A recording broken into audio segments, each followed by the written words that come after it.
નમસ્કાર દર્શક મિત્રો, ન્યૂઝ ટુડેમાં આપનું હાર્દિક સ્વાગત છે। જંબુસર તાલુકાના કહાનવા ગામમાં તારીખ 5-10-2025ના રોજ રાષ્ટ્રીય સ્વયંસેવક સંઘ દ્વારા વિજયાદશમીનો તાલુકા કક્ષાનો ઉત્સવ યોજાયો। આ કાર્યક્રમમાં મુખ્ય અતિથિ શ્રીમતી ચંદ્રિકાબેન મકવાણા મહિલા અગ્રણી, ભવદીય ભાવિન પટેલ તાલુકા કાર્યવાહ વક્તા, દિગ્વિજયસિંહ રણા કુટુંબ પ્રબોધક સંયોજક, વિશેષમાં ધારાસભ્ય શ્રી ડી કે સ્વામી મહારાજ, પિન્ટુભાઈ તાલુકા પંચાયતના સભ્યશ્રીઓ તથા અન્ય મહાનુભાવો ઉપસ્થિત રહ્યા હતા।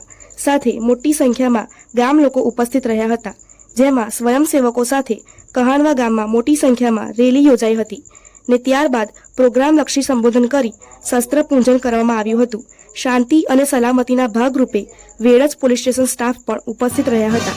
આ પ્રોગ્રામમાં પધારેલા મહેમાનો માટે ભોજનની પણ વ્યવસ્થા કરવામાં આવી હતી। આ તમામ કાર્યક્રમનું આયોજન ભરૂચ જિલ્લાના RSSના સંયોજક મનોજભાઈ દ્વારા કરવામાં આવ્યું હતું। News today reporter Nagenbhai Parmar.